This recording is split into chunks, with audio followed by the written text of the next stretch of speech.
क्या होगा अगर विलन गलत ही ना हो। नारुतो की दुनिया में एक ऐसा इंसान था जो पावर के लिए नहीं, पीस के लिए लड़ता था और उसका नाम था पेन। पेन सिर्फ एक विलन नहीं था, वो एक सोच था, वो सोच जो हम लोग कभी एक्सेप्ट ही नहीं करना चाहते। पेन हमेशा से पेन नहीं था, वो था नागाटो, एक छोटा सा बच्चा जो वॉर के बीच पैदा हुआ। उसने अपने पेरेंट्स को मरते हुए देखा बिना किसी गलती के। उस दिन दुनिया ने उसका सब कुछ छीन लिया, फिर भी नागाटो ने होप नहीं छोड़ी। उसने अपने दोस्तों के साथ मिलके एक पीसफुल वर्ल्ड का सपना देखा, और ये सपने दिखाने वाले और कोई नहीं बल्कि याहिको और थे जिराया सेंसे। याहिको ने भी वॉर के बीच अपना परिवार खो दिया, उसके साथ थी कोनन। ये सारे बच्चे जो वॉर के बीच में अपना सब कुछ खो चुके थे, अकेले भटक रहे थे, तब इनकी मदद की the legendary Sannin Jiraiya sense ने। लेकिन जब उसका सबसे क्लोज दोस्त मर गया, उस दिन नागाटो भी मर गया और जन्म हुआ पेन का। अगर हम लोग पेन को फिलोसॉफिकली समझने की कोशिश करें तो पेन का मानना था कि असली पीस तभी आएगा जब लोग पेन को फील करेंगे, क्योंकि जो दर्द को समझता है वही दूसरों को हर्ट करने से पहले कई बार सोचेगा, वो किसी को भी हर्ट नहीं करेगा।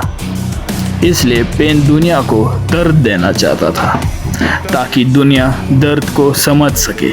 जब नारुतो पेन के सामने आया तो वो सिर्फ एक फाइट नहीं थी, वो एक क्लैश था दो आइडियोलॉजीज का।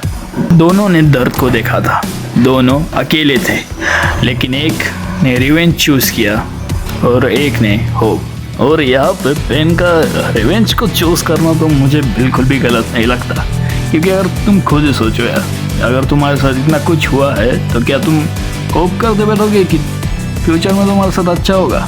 नहीं कर पाओगे होप तुम कुछ भी। काफ़ी लोग तो अपने जान दे बैठेंगे इतना कुछ सहने के बाद। रिवेंज चूज करना भी काफ़ी हद तक सही है।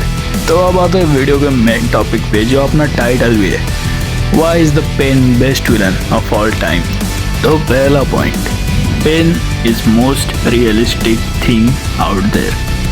पेन एक झूठ नहीं है, वो बाकी विलन्स की तरह कुछ अनरियल बात नहीं कर रहा। वो बस इस दुनिया को एक पीसफुल वर्ल्ड बनाना चाहता है। जो उसके साथ हुआ वो उस दुनिया को बदलना चाहता है। Pain was not evil, he was just broken. और पेन की सबसे टेरिफाइंग बात, वो गलत नहीं है। अगर अब तुम ओबिटो को देखो, माद्रा को देखो, तो यार माद्रा तो खुद एक झूठ का शिकार था। ब्लैक जेत्सु ने उसे एक ऐसी झूठ पीस की दुनिया का सपना दिखाया जिससे बस वो कागुया को वापस ला सके। और अगर हम बात करें ओबिटो की, तो बस एक लड़की के लिए अब पूरी जंग छेड़ दी थी।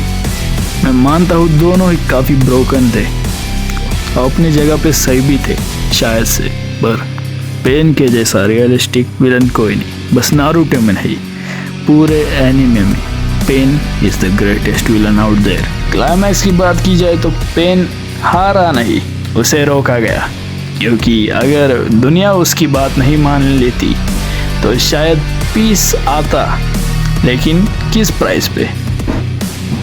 शायद पेन विलन नहीं था, शायद वो एक ऐसा हीरो था जिससे दुनिया समझ ही नहीं पाई। और आखिर में बस इतना कहना चाहूँगा कि सबसे खतरनाक विलन वो नहीं होता जो स्ट्रॉन्गेस्ट होता है या गलत होता है।